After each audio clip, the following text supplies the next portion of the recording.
Lux presents Hollywood.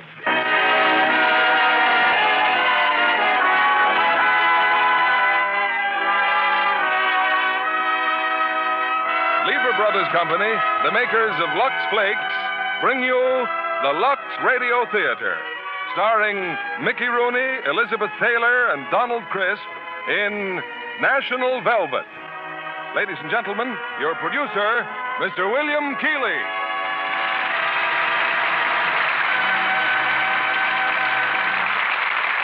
Greetings from Hollywood, ladies and gentlemen. Tonight we welcome to this theater a young man whose popularity has made him sorely missed during his absence in the service.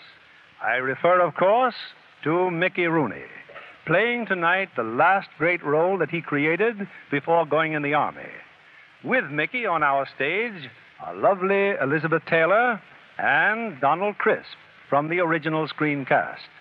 They appear in Metro-Goldwyn-Mayer's thrilling and enchanting screen hit, National Velvet, the story of a boy and girl and a horse who brings them dreams of glory in a little town in England. And speaking of England, a friend of ours in Nova Scotia forwards a letter she received from relatives in London, thanking her for a package which she sent. The letter says, "I don't know who was more thrilled, the children or their mother. It was really exciting to see a package of Lux Flakes again. I felt like washing all my precious things immediately."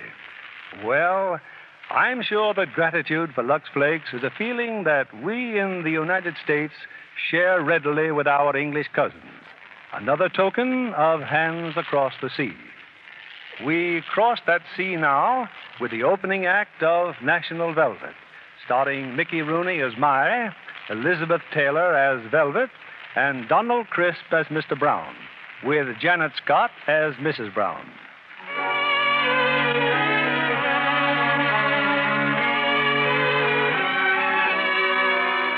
Three weeks now I'd been on the road, and sundown this day I'd be in the village of Sewels. For someone lived in Sewels whom my father once knew. I was resting at the crossroads when I saw them, a girl and a horse. Running away the horse was, and there was the child cutting the beast off and stopping him, like she'd been doing it every day of her life. Whoa, boy! Whoa! Oh, what a lovely boy he is. Oh, you're a sweet one. I don't know how you stopped him, Velvet. I was trying to slip a halter on him when he tore loose.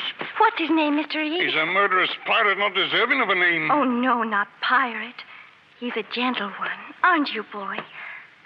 I'll just call him Pie. Oh, you're a pretty one, Pie. Trouble with you, Velvet, you love any horse, don't you? Oh, yes, Mr. E. I still don't know how you stopped him, a little one like you. Come on, you robber, you pirate, come along here. Should be in school, shouldn't you, girl? Oh, I didn't see you. Well? School's over. It's summer holidays. Where are you going? To that village. My father's the butcher there. That's nice. I have two sisters and a brother. That makes it chummy. What have you got? The whole world. My father left it to me. Isn't Pie beautiful? Who? Mr. Reed's horse.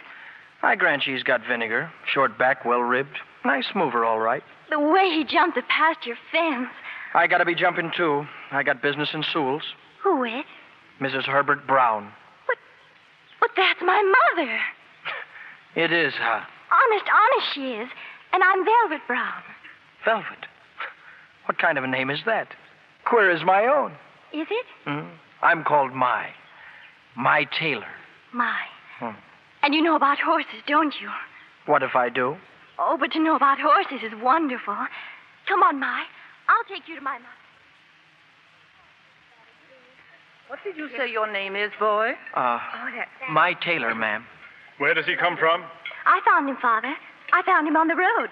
Is that any excuse for being late for supper? Come, eat, boy, eat. Thank you, sir. Velvet, sit down. Yes, Father. This is my sister Edwina, and my sister Malvolia, and my brother Donald. How do you do? How do you do? Eat your supper, Donald. I am. You're just rolling it around and around. Now swallow. I can't swallow. It isn't slidey. I was sick all night. Donald, you're telling a story. Yes, Father. And you know what a story is? What is it? Never mind. Just say you're sorry. I'm sorry, Father. Well, you're sorry for what? For being sick all night. That boy will be a lawyer one day. Velvet, what are you doing? It's my brace, Father. My brace hurts my teeth when I eat. Hurt or no hurt, that brace costs £4.10. How many times must I tell you? You want a face like a rabbit? She'd rather have a face like a horse. That's enough, Mally. Now then, Mr. Taylor, you've something to tell me about your father. Yes, ma'am. Well, I showed you your name in his address book, ma'am. Yes? And, you said that you knew him. Did I? So I... Oh, well, I found the book among my father's belongings after he died, and I thought that since I was passing through Sewels, that maybe you... Well, maybe you could, Biscuit. No. No, thanks, ma'am. I think I'd better be getting along before it gets too dark. Where will you go? If you stay on the road, you're sure to find another town. Yes, but it's harder to find on an empty stomach. You can go after supper. Mrs. Brown, please to pass the potatoes. What is it you want, Velvet? I'm worried about Father. Father, are you sure you feel well? I thought I told you to leave us alone for a few minutes. Your mother and I are talking to Mr. Taylor. But if you don't feel well, don't you think you better have a helper in the butcher shop? I never felt better in my life. Just for the summer. There's more sheep come to market in summer than winter. Yes, that's true.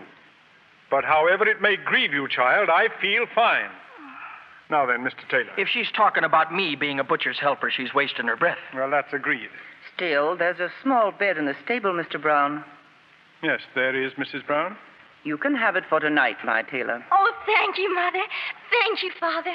Well, show him to the stable, Velvet, and then get to bed. Maybe I'd rather not stay. Then show him to the road.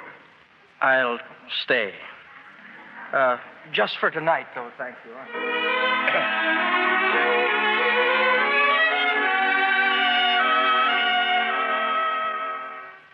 What are you doing, Mrs. Brown? Working on the account books. Did you forget you brought home 12 pounds cash? Oh, put the money away till morning. You look tired. It's you must conserve yourself.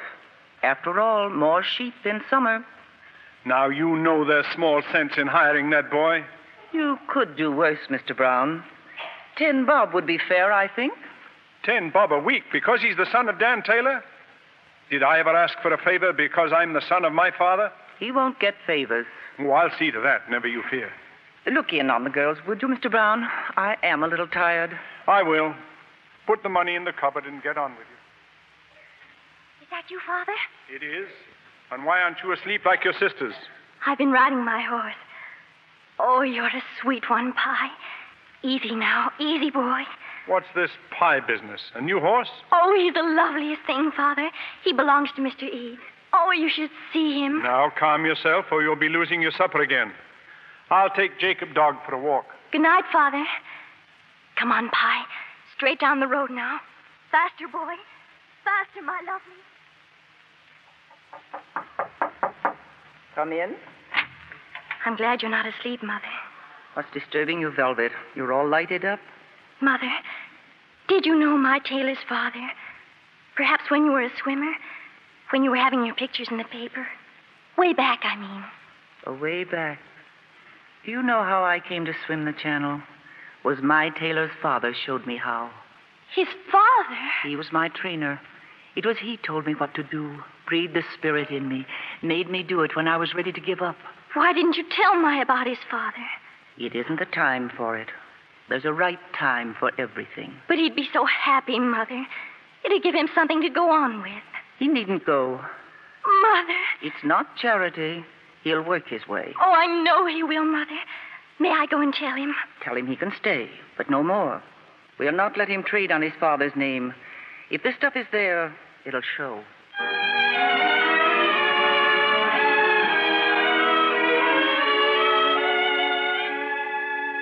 Isn't it wonderful, My? The room's a little shabby, but you can paint it. I haven't said I was staying. Oh. No, I'm considering. Don't you think you'd be happy here? It isn't the happiness I'm considering. It's what it'll get me.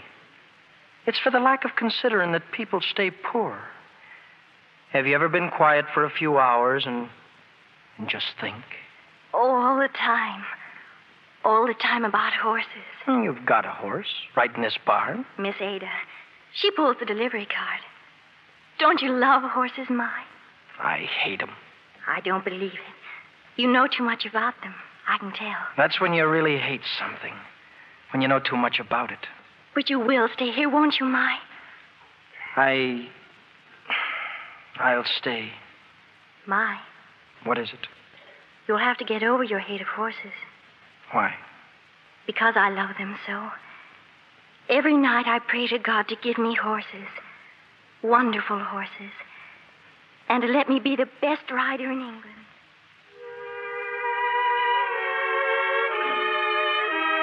She went back into the house.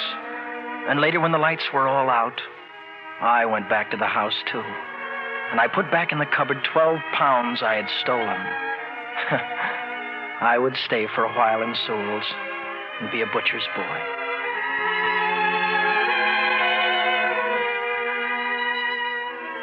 All right, lad. Scrub down the chopping blocks. They're all scrubbed, sir. What's the boy to do now, Mrs. Brown? There's Mr. Eade's order, and Velvet's brought the cart. Oh, you know the Eade farm boy? I'll show him, Father. Nonsense. He must learn by himself. Oh, please, Father. There's the road to Eads and the road to Tupper's.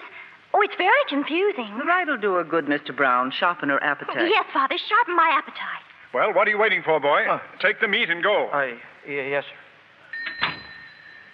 Mrs. Brown, now mind you, I'm not against this tailor lad. But not for him.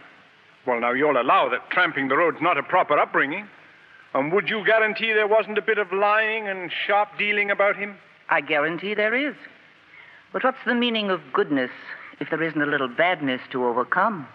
Yes, Mrs. Brown.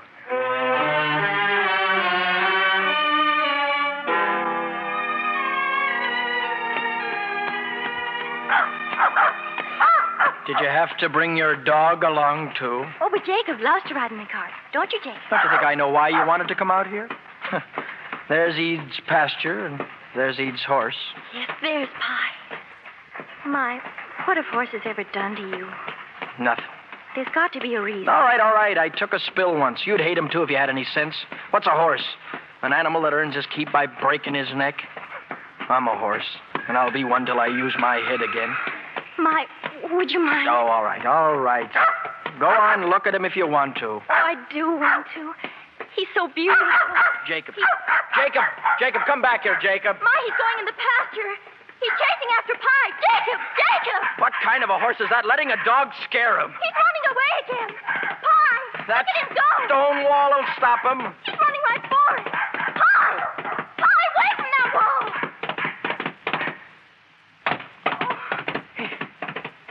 He didn't do it. I don't believe it. He didn't. Didn't do what? That wall. He jumped that wall. Give me that cord. What cord? From that meat parcel. Hurry up. I've got to measure something. I don't know why you want to measure Mr. Eade's wall, My. I'll tell you why. Do you know what that crazy horse did? When he jumped over that wall, he leaped Beecher's Brook. He did? Yes. But he's gone, My. We've got to find him. He's Eade's horse. Let Eade find him. My, what's Beecher's Brook? Did you ever hear of a race course called Aintree? Aintree? Forget it. It never happened at all. Forget I ever mentioned it.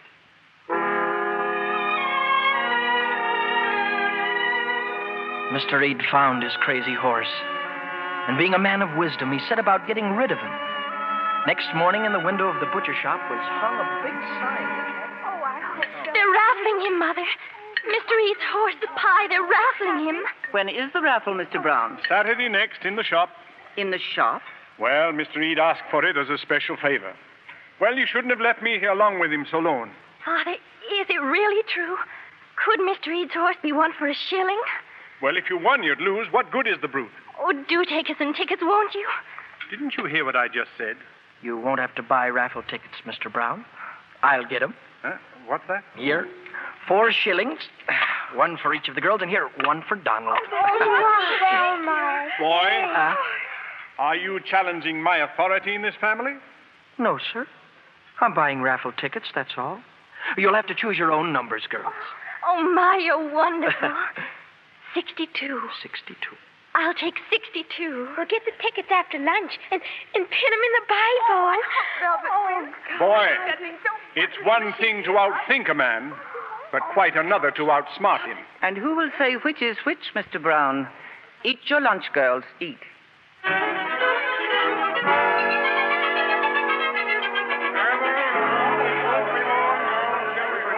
Well, hello, Velvet. Hello, Mr. Hallam. Nice of your father to help Mr. Reed with the raffle. I hear you've been saying you're going to win. Oh, of course I'm to win. And what's the lucky number? 62. Number 62. There's ways of arranging it, and your father's a clever man, eh? Oh, I didn't bother him, Mr. Hallam. I just arranged it with God. We're all gathered. I'll ask my friend Mr. Brown to reach in the fishbowl and determine who's to take home that handsome gelding for the price of a shilling. Look out the winning number doesn't stick to Mr. Brown's fingers. What's that you imply, Mr. Hallam? I imply there's some here that feels the horse is already won. Aye, there's your daughter. There's your daughter, Velvet, been telling the village the horse is as good as hers. Come here, Hallam. I said come here. Well, Put your hand in the box and pick the number yourself. I refuse, and you can't make me. I can break your head. Look lively, Mr. Hallam. Pick a number. Oh, all right, I will. Now draw it out. Come on, what is it? What is it? The winning number is 113. Mr. Brown! Mr. Brown! It's Velvet. What's that? What's the matter with her? Oh, fainted. She has, Mr. Brown. Fainted right away.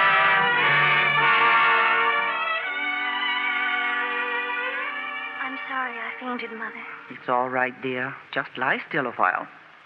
Sometimes it frightens me, What, dear? the things I see. I see things as big as life, and I think they're real. Like right now, What do you see now? out of the window. The whole village coming here. And they're bringing me the pie. I suppose it's because I wanted him so much. Don't fret, girl. If you see things that way, you'll... Velvet, look. It is the whole village. You've won him, girl. The horse is yours. The pie? He's mine, but... Mr. Hallam drew a number that hadn't been sold. So we had to start all over again, and out came 62. Father. Oh, the old fool was fit to die. I don't know why I'm so pleased. Saddled with a crazy horse I don't need, and if there isn't enough trouble in the world, you people arrange to draw it out of a fishbowl.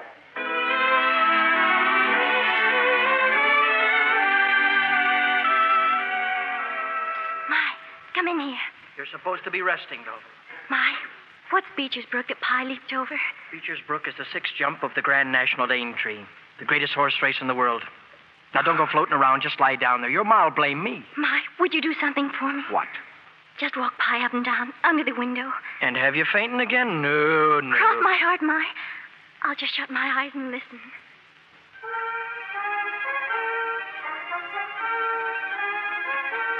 Hup! Hup! Boy, come on, Pie. Now she's listening to you. Hup there. Hup! Look alive. That's it, Pie. Faster. Oh, you're a sweet one, Pie. Now then, here's a jump. Easy there. Oh, well done, Pie. Come on now. Faster. Faster. Faster, boy.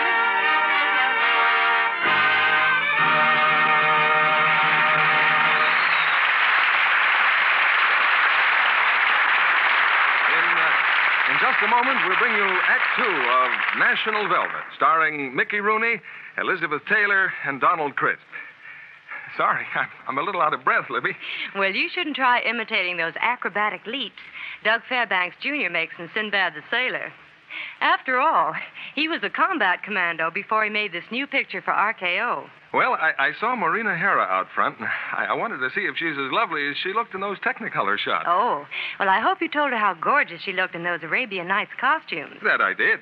And all those harem girls in Sinbad the Sailor were gorgeous, too. RKO knows how to pick 'em. Weren't they lovely? Did you know RKO interviewed 240 girls before they selected 25? How did they ever decide? Legs. They did look good. Legs were the final test. You see, with those sheer costumes, the designers couldn't use any camouflage tricks. The girls' legs had to be perfect. And I guess every girl who applied wore her very best stockings for the interview. I've never seen so many trim-looking legs. Never a stocking wrinkle or a run. Oh, there couldn't have been that many pairs of new nylons in Hollywood at that time. No, indeed. And you can be sure most of the girls had treasured their stockings with Lux Flakes. After all, smart girls in Hollywood, just like smart girls all over the country, insist on Lux for stockings. Oh, that's not surprising when you consider how much longer stockings last with Lux. If anybody wants proof, just look at those strain tests we've talked about before. Weren't the results amazing?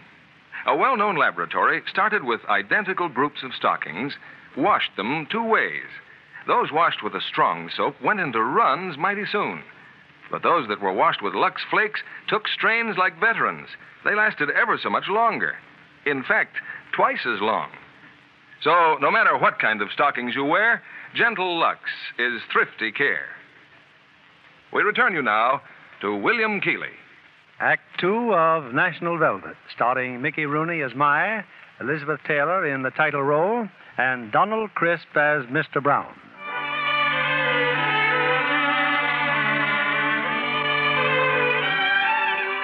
Winning a horse in a raffle is one thing. Keeping that horse is another. It was Mr. Brown who was all for making the pie earn his oats, but the pie was not born for work. Smashed the cart and scared half the village out of a year's growth before I had him back in his stall again. I'm frightened, Mai. Father said he'd sell the pie for cat's meat. If anybody sells the pie, I might as well die. No. I don't think he meant it. Oh, he couldn't. The pie's too wonderful and noble and great. Greatly crazy. Mai, that stone fence you said was tall as Beecher's Brook. Huh? 3 times this morning this pie sailed over it. Oh, I ought to be whipped for even mentioning Beecher's Brook. You'll talk and dream of it until I get sacked. Mai, could the pie win the Grand National? Oh, who do you think you are? I'm the owner of the pie. And does that give you leave to think you could take the richest, grandest prize a horse ever won? Why, that's for kings, and you're just a wisp of a butcher's daughter who should be playing with a dolly. The pie's a king. A king without money or a jockey or a trainer? And your pa wanting to chop him up for cat's meat. But if we had the money and you were the trainer, would you know where to find the jockey? Look at you. It's like your ma says, all lighted up. There's something terrible you've done, Velvet. I feel it. Answer me, Mai. Without all the other ifs, yes, I could get a jockey. Would it be Weatherby's in London where the horses are entered for the Grand National? Would this be the kind of letter to send to Weatherby's? Give me that letter. You're not sending it, Velvet. But I did last week, and they've answered me. You'll have to help me fill in the entry blank. Did they also tell you you'd need £100 to enter? Oh, we'll come to that later. Velvet, do you know what you're bringing on yourself with this craziness? To get him fit. You'll be riding over fences and ditches and high stone walls till you're weary and worn to a shadow. And for what? Tell me that. For what? It's his chance to be great. It's for the glory of it for him. It's your chance too, Mai. My chance will come when your pa sends me packing. Now leave me alone. Leave me alone.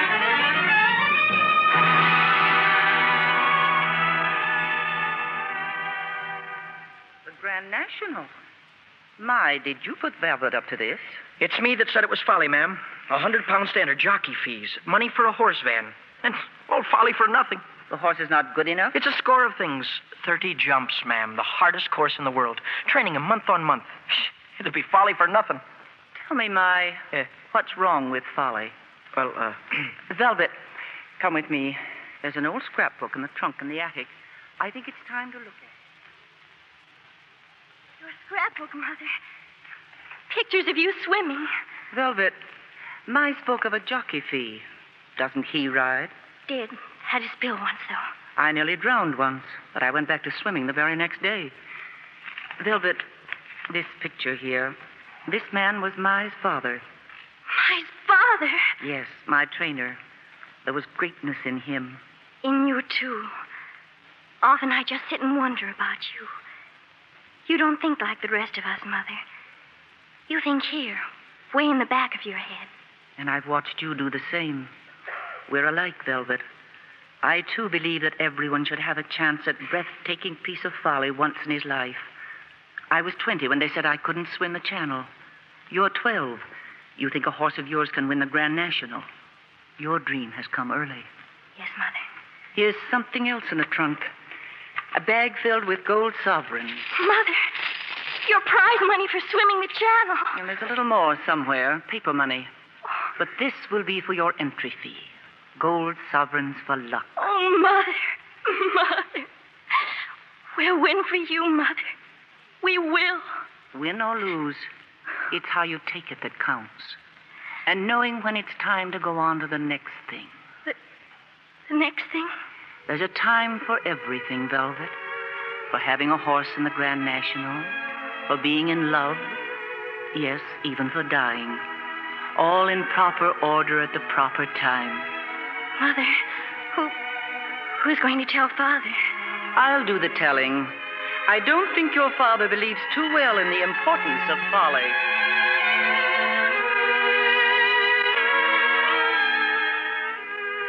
And so it was. I took my clean collar off the nail and I packed my bag, and into it went a heavy sack filled with shining gold sovereigns. I'd soon be off to London, to Weatherby's, making an entry in the Grand National. I'll be off with you, Mai. Good luck. Thanks to you, ma'am. Goodbye, Mr. Brown. My lad, you can't say that your big chance did not come to you in the village of Sewels, going to London with £100 in your pocket. Mrs. Brown wishes you good luck. I wish you a good time. Yes, sir. What did you mean by that? A good time? How many mutton chops make up £100? How many thousand? Making calculations, Mr. Brown? I am. And I'll lay my 2 ears on this chopping block if you ever see the color of your sovereigns again, or the hide of Master Taylor this side of doomsday. There was someone in London I knew. Name of Greenford, an agent he was for jockeys. We met at a pub, and the mugs of beer that sloshed our table were large and many. But why didn't you go to Manchester to find a rider? Why Manchester? Because that's where you used to ride, wasn't it, lad? Now, what's your game? I told you, I got papers for Weatherby's. Likewise the entry fee, but I got no jockey. Entering a horse what never run anywhere? Why don't you take your £100 and throw it in the River Thames? Well, 'cause it ain't mine to fling. That horse ain't going to win the National, and you know it. Sure, I know, but what can I do? You can use your wits. The horse that's taking the Grand National is being quoted now at 40 to 1. That's £4,000, Mr. Taylor, for the man who wagers a measly 100. £4,000. And all I ask is a little commission for placing the bet. What'll I tell him in Sewels? Tell him you met a tart like me in a pub and I pinched it off you. Yeah. And the day after Aintree, you come back to London and live like quality the rest of your days. Now, where's that £100? Yeah, here. Golden sovereigns, eh? Here. What's this, half a crown? You got this bag watered? She gave me that to spend. Saved it. She was glad to give it to me. Oh, lady's sweet on you, is she, husky lad? Not old. Not sweet on me. Just trust me. Trust me. Give me that bag. Hold on now, laddie. Drunk I am, but not so drunk as you think. Thief I've been too. But it's not in my books, Mr. Greenford. What ain't? Stealing on Wednesday. Thanks for the beer. I'm late for work.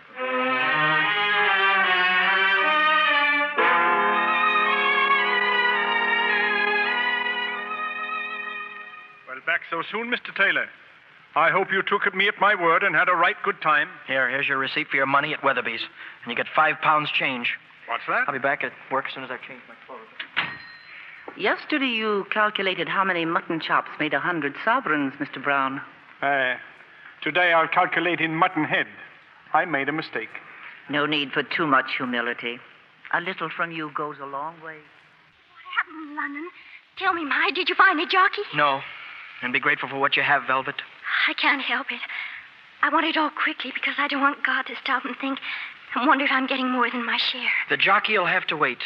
There's lots of agents in London. I'll write some letters for you, but that's all.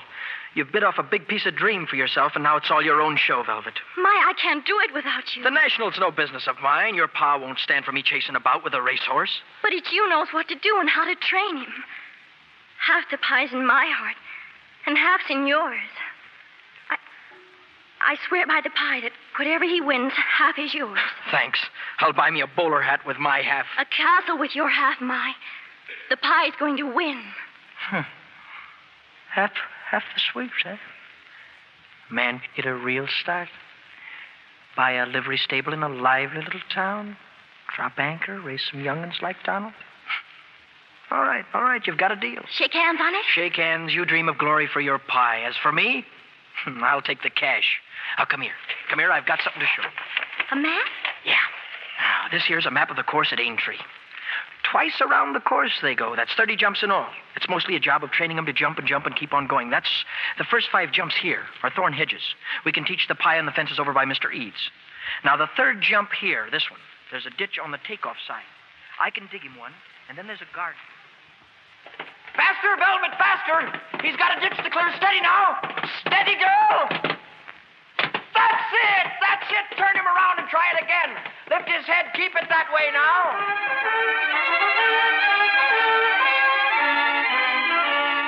This one, Pie. On the map here, this one. Beecher's Brook. Oh. There's a bad drop on the landing side, see? But if we take him over the wall often enough, it might not scare him so much. Go ahead now. Be careful. Don't jerk his head. I know. I just sit still as a dummy and let him handle it. Watch. Huh?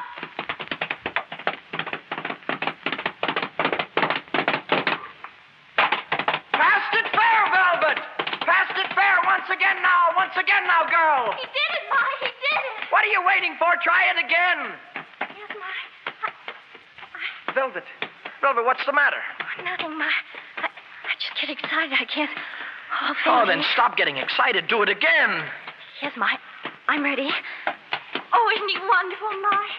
Isn't he lovely? That's how it went. Week after week, whenever we had a few moments together. Velvet from school, me from the shop, running and jumping and running. She in the saddle and me telling her what to do, as best I knew. And then, one afternoon deep in winter, she comes rushing into the stable thinking Pie and me'd be ready for her. But we aren't ready. Pie is down on the stable floor, shaking and wheezing. Sick unto death he is. What is it, Ma? What's wrong with him? I don't know. Pneumonia, I guess. Pie, tell me. Tell me what hurt. Is it very bad, Pie? I'll get a vet. No vet. There isn't a good one in town.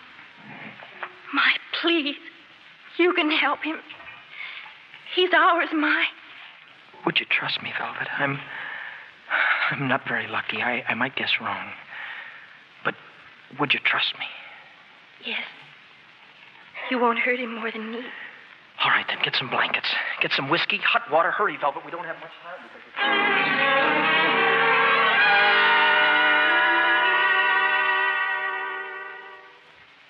So tragedy stalks our house, does it? It's late, Mr. Brown. Better go to bed. But I'm not going to bed. Don't you think Velvet will catch her death out there in the stables? It's not to be helped. She's beside herself. You need your sleep, Mr. Brown. When tragedy stalks the house once in 10 years, I can stay up. I haven't sat up so late since Donald arrived, which, of course, was just before the dawn. I'll have some tea. Speaking of Donald, look, the stairs. I sleep too much, Mama. I'll decide that. Back to bed. Is the child in the habit of coming down at this hour? You heard your mother. Back to bed. I'll only fall asleep, Papa. That is the general purport and intention. I've been sick all night. You haven't. Why haven't I? Now, don't let him start whining. You changed my sheets in the middle of the night, and the new ones were cold. I changed your sheets for a very good reason, young man. Now get on up. Oh, all right. I must have been sick all night long. My? Oh. Yes? Come in, lad. You're cold. A drop of tea. Thank you, ma'am. Do you mind if I have a little tea also? Oh, I'm sorry, sir. Well, never mind. I can wait. Here, give me your cup. Any change? No. Are you worried about the animal? Well, he's sick. And I wouldn't be surprised if you and Mrs. Brown were sick, too. Matter of a cool £100 with those racing people. What are you going to do? Take the carcass to London and demand a refund? We're not thinking about the money, Mr. Brown. Oh, no, not you, Mrs. Brown. You're a woman of deep feeling and faith. I mean Master Taylor's half interest in the winnings. Mr. Brown, remember once you entered a spelling competition for 5 shillings? Was it love of spelling or the love of 5 shillings? Oh, now that was entirely different, Mrs. Brown. It was the love of 5 shillings. Don't be ashamed of it. Sometimes even money can be a faith. I'd better get back to the barn. Yes, you had. And you'd better get up to bed, Mr. Brown. It's close to 5 o'clock. And what about you? I'm knitting. In time of crisis, the head of the house should not be found sleeping in bed. I'm staying up, Mrs. Brown, if it takes all week. Mother, Father, it's Pie. He's all right. He's fine. Steady, child, steady. I cured him. He's on his feet again. Yeah, the horse is up and you'll be down.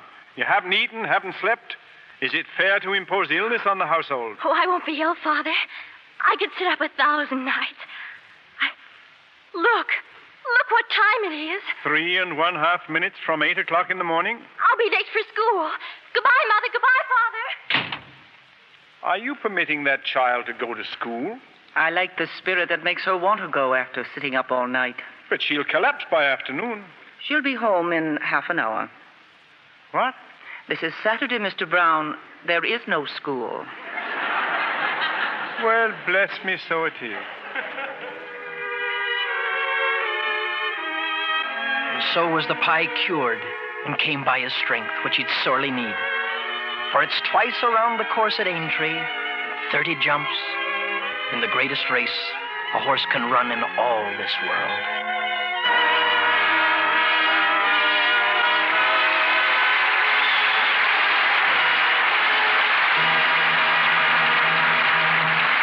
Pause now for station identification.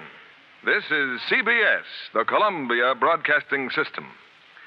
Screen stars are often asked their formulas for success. Our guest tonight says hers is work hard, do your best, listen and learn. She's lovely, blonde Dorothy Patrick, one of Hollywood's brightest stars. Dorothy captured the role of Mrs. Jerome Kern in Metro-Goldwyn-Mayer's superb new musical, Till the Clouds Roll By. You give me too much credit, Mr. Keeley. I did need an opportunity. Well, you've made the most of it, Dorothy. Any woman would be proud to have you represent her on the screen. Well, do you mind if I pass those orchids along? Not at all. Well, I'd like to give mine to Robert Walker. As Jerome Kern himself, he made a wonderful screen husband. Van Heflin is a darling, too. I can see you approve of the men in the cast, Dorothy. How about the girls? Well, naturally, Judy Garland and June Allison should get the very nicest orchids of them all. In those big Technicolor production numbers, they're simply lovely. And your favorite number? Well, one that interested me especially was the setting for Look for the Silver Lining, which Judy sings in Till the Clouds Roll By. Mr. Kennedy, you'd have been interested in the scene where Judy was washing simply mountains of dishes and singing like an angel. Well, then she must have been washing them in Lux Flakes. Why, that's right, Mr. Kennedy. The suds were that high. Women like those rich suds, Miss Patrick, because they mean Lux Flakes go further. You know what? It's actually been proved that ounce for ounce, Lux washes up to twice as many dishes as other leading soaps tested. Well, I saw Judy's hands after dozens of takes, and you'd never guess she'd been doing dishes. Credit Lux Flakes again, Miss Patrick. Women who care about their hands use Lux for dishes because it doesn't make hands rough and red as strong soaps do. That's been proved scientifically.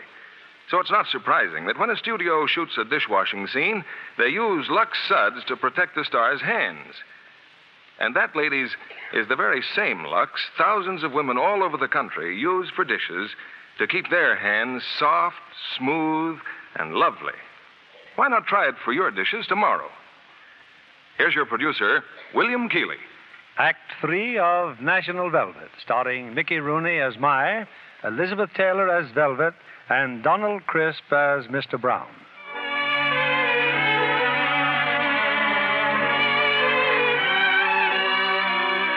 There came a day when I stopped training the horse, and Velvet stopped riding him. And that was the day before we left for Aintree. That night, Mr. Eade stopped by the house. And what time will you be leaving, Mr. Brown? Oh, I'm not crazy, man. I'm staying home where I belong. It's Velvet and Master Taylor and the horse in a hired van at 5 o'clock tomorrow morning. Boy, Got a jockey yet to ride the brute? We're meeting one there tomorrow. Name of Ivan Tasky, sir. In that case, I've a pound note to wager.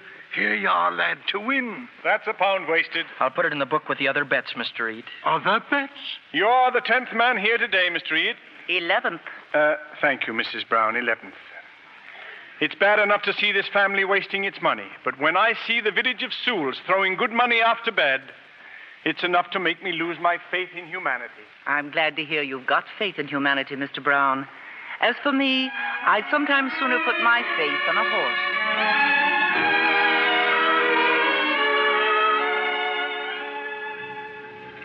It's come, boy. The van for the horse is here. And Velvet? Saying goodbye to her mother. Oh. Master Taylor, you'll understand, I'm not a frivolous man, but I'd like to risk a couple of pounds. Put it on the pie for me. Yes, sir. And, I'll not be angry if you say nothing about it to the missus. No. Good luck, boy. Thank you, sir. What's the jockey's name again, My? Ivan Tasky. Now get some sleep, Velvet. We've got a long way ahead of us. My, do you think he'll like the pie, Mr. Tasky? He'll like him all right. How do we know these jockey clothes are going to fit him? All jockeys are the same size, same brain, same vision. Seeing the world from the height of a horse. And what's that you're doing? Taking my braces off. I told your mother I'd take care of you, Velvet. Oh, just this once, My. I've got all the rest of my life to wear them. All right. But get some sleep. We'll be meeting Tasky first thing in the morning.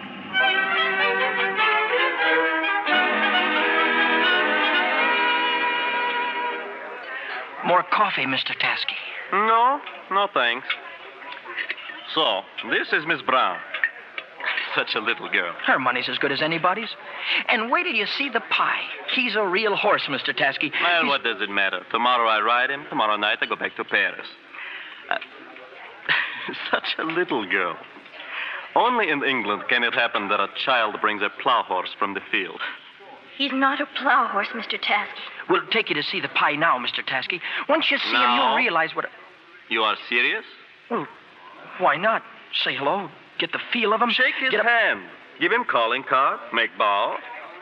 Yeah, maybe it is foolish. It'd be just as foolish for Mr. Tasky to ride him. Velvet. The little girl does not like me? You may be a fine rider, Mr. Tasky, but the pie would know your heart's not in it. He would know you don't believe in him. Mr. Taylor, what you call her? Crazy, eh? No, Mr. Tasky, truthful. Come on, Velvet. Let's go back to the van. I'll try and find us another jockey. Thank you, My.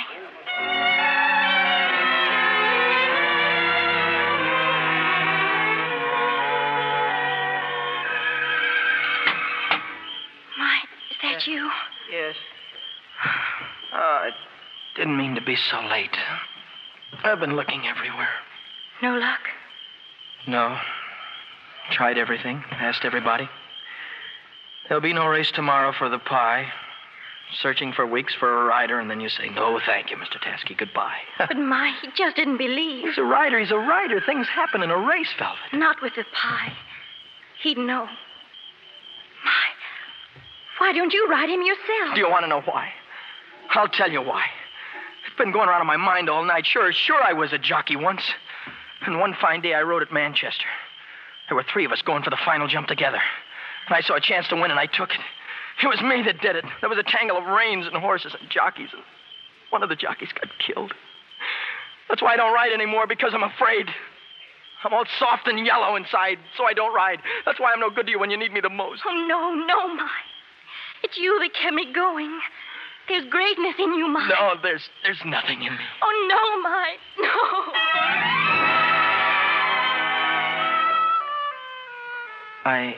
I left her there crying. And late that night, after she had gone to bed, I came back for the pie and I led him over to the course. Dark it was, save for the stars, but the horse was deserving to see something of all he was going to miss. If I wasn't a yellow coward, I'd ride you myself, Pie. But you wouldn't know me, would you? I've never been up there on your back. She's been the only one. Except if I get on your back now. If I gave you the chance to learn the weight of me, Pie. Pie, I'm doing it. I'm getting up in the saddle. Go on, throw me. I dare you, throw me. That's it, Pie. Straight down the course. Get a good look at it now. Tomorrow you'll not have the chance. For we'll be flying down here like the devil himself was on our heels. And up there in the stands, the king and queen will be watching us. Breeze around, Pie.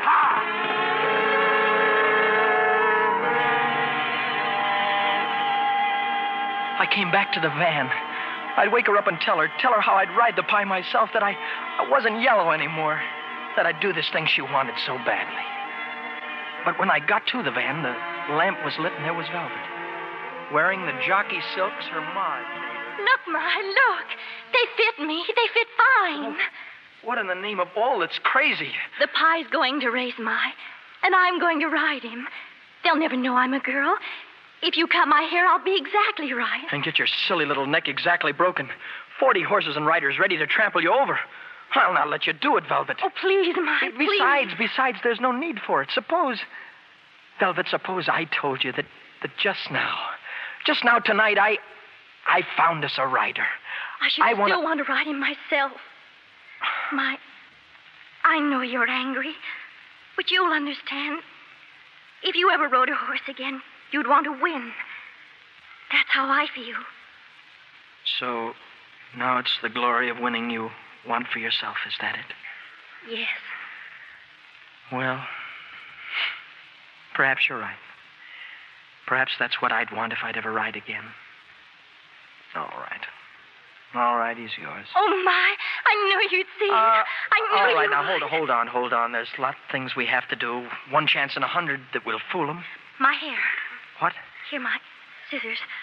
Go ahead and short at the back now. Short. Oh, Velvet. I wish your mother were here. She is here. She's inside me. You'll be disqualified at the end when they find you're a girl. You'll have to forfeit the prize money. They may even send you to prison for fraud. But if there's trouble, you tell them it was me that did it. You understand?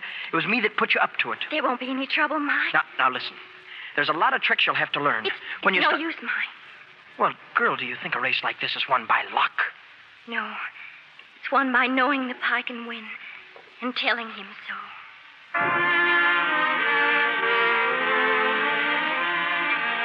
How do I tell of the race that was run the next day? Of 40 horses and 40 riders, flying down the straightaways, soaring over the jumps, the pounding of the hoofs, and the shouting of the jockeys, and the whole wild delirium of it all. 40 it was that started, but not a dozen were left for the finish, and me too scared to look at the jumps for fear she'd be the next one down. But the jumps are behind now, and down the stretch they come, and she's still up and snug and maybe even gaining a little.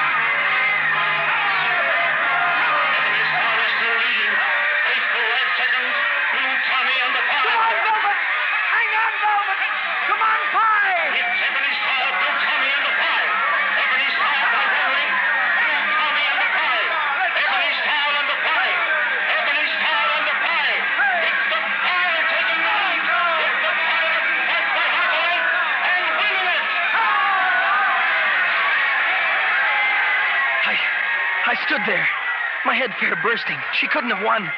But what my brain could not believe my own eyes saw. They saw the Pie in front and going away. And then it happened. She just seemed to melt from the saddle. And there she was on the ground. And the next thing I knew, I was pounding on the door at the track hospital. What happened to her, sir? What happened to her? Is she all right? She only fainted, exhausted. Oh, She? How did you know? Here, what do you know about her?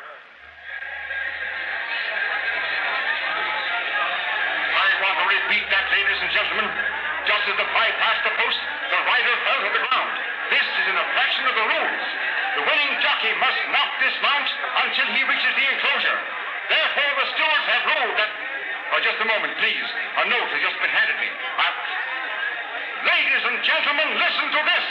The bandy-legged outsider that streaked across the finish line a few moments ago, the winner of the greatest race in turfdom, was ridden by a girl. A girl, ladies and gentlemen. And now the green flag is going up. The Pie has been disqualified.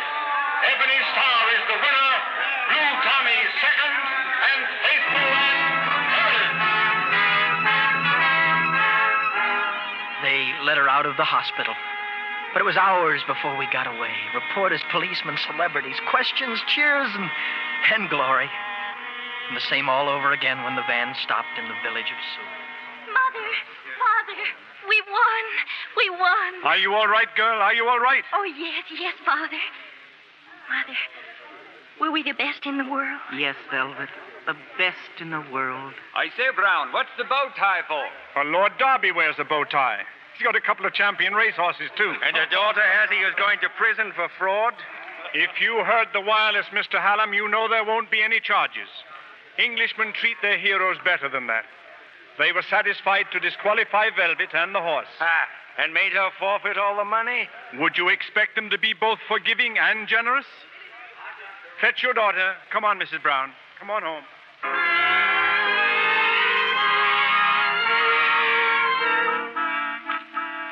Telegrams, cablegrams, letters. The music halls want you, Velvet. The American cinema, there's a fortune of money in this. Yes, Father. Ah, they want you and the horse to go to America and act in the cinema. But I told you, Father, I can't drag the pie about for people to stare at. Mother, I can't. It's your father talking to you, dear. If you had seen what he did for me. He burst himself for me. And would it burst your own childish heart to stare at an account of £5,000 in a good bank? I can't help it, Father. I'd sooner have that horse happy than go to heaven. Velvet, run along, dear. Change your dress. Well, your mother said to run along. Yes, Father. Now, Mrs. Brown, I put it to you calmly. Is that a good reason for throwing away a fortune? Unwilling for people to stare at a horse? There'll be a dispute till the end of time, Mr. Brown. Whether it's better to do the right thing for the wrong reason or the wrong thing for the right reason. Where are you going? Oh, telegrams, cablegrams, and letters. Into the fire. Into the fire with every last one of them.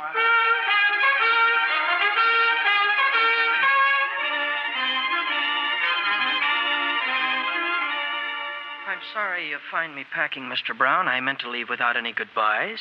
I'd left a note, you know. You're taking to the empty roads again? But why, boy, and where? My father gave me every road in the kingdom, and now I'm ready to look 'em over, sir. I don't understand you. And then perhaps I do. Perhaps you're right, Mai. That's the first time you ever called me Mai. I get your meaning.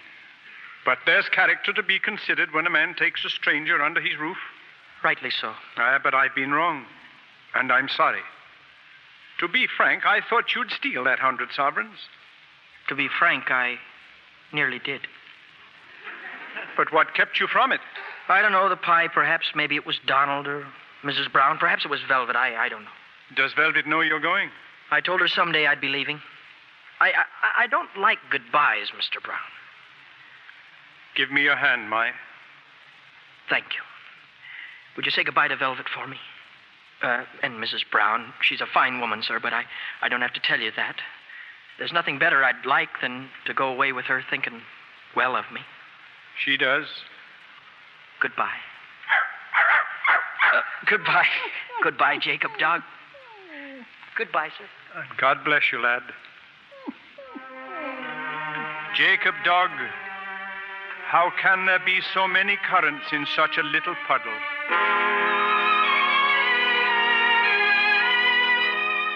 But he's gone, Mother. Mai's gone. He's gone. I know, Velvet. The world's opened up again for him. He'd shut himself away from it. He was angry with it. But that's over. I think he'll come back. That's what he said once. He said, only way to come back is to go. But, Mother, we've never told him what he wanted to know. His father. Remember, Mother, how we wouldn't tell him because it wasn't the right time. Shouldn't he know now, Mother? Yes, he should. He's earned it. Father. He can't be far up the road. The pie could find him, Velvet. Thank you, Father. Thank you.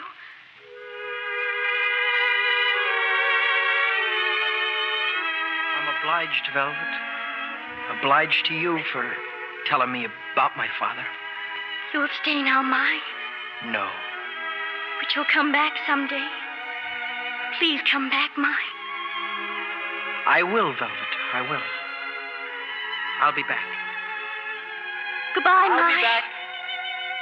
Goodbye.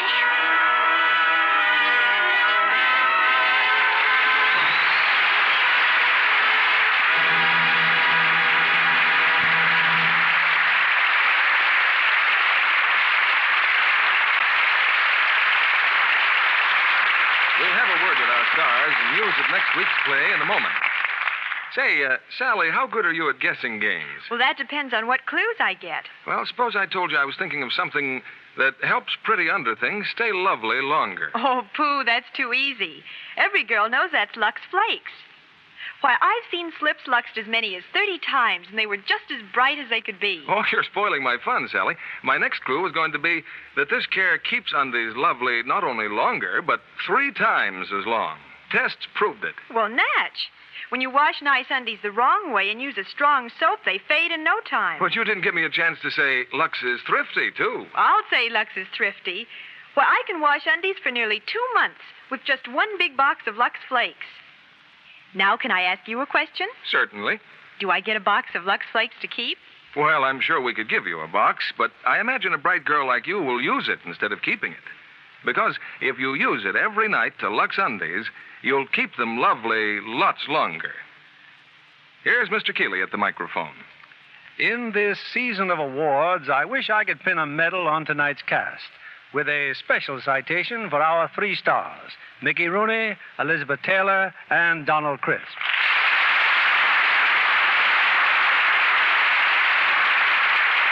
Mickey, I know our audience is as happy as I am to have you back in our theater again. Thanks, Mr. Keeley. It seems like old times. Incidentally, Elizabeth, I understand that while you were making National Velvet, you and the horse who played the pie became devoted friends. Mr. Keeley, they were more than friends. I think they were sweethearts. Oh, well, I certainly loved him. Just as much as Velvet did in the story. They got so chummy, in fact, that the studio finally gave him to Elizabeth. Yes, and she handles him better than anyone else can. But Elizabeth has other talents, too. She's authored a best-selling book for children. And Mickey's just written and published another original song. How about singing it for us, Mickey? No, Elizabeth, not on the stage. My voice sounds better in much smaller places. A smaller place? Yeah, the shower. Oh.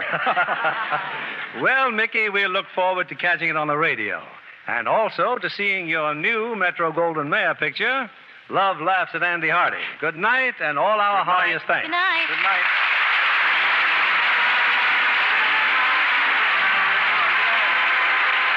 Lever Brothers Company, the makers of Lux Flakes, join me in inviting you to be with us again next Monday evening when the Lux Radio Theater presents Joan Fontaine and David Niven in Frenchman's Creek. This is William Keeley saying good night to you from Hollywood.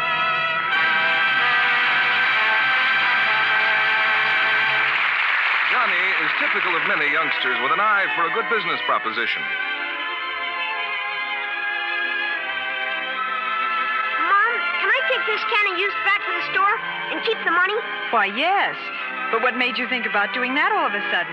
Well, heck, Mom. They got a big sign in the store about it. They're paying real money for this used fat now.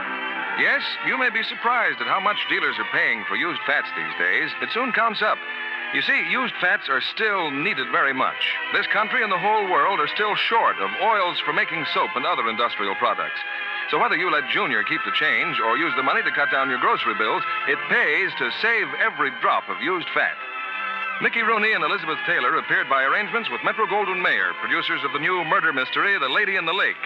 Donald Crisp will soon be seen in the Enterprise production, Ramrod. Heard in our cast tonight were Janet Scott as Mrs. Brown, Norman Field as Ede. Our music was directed by Louis Silvers. And this is your announcer, John Milton Kennedy, reminding you to tune in again next Monday night to hear Frenchman's Creek with Joan Fontaine and David Niven.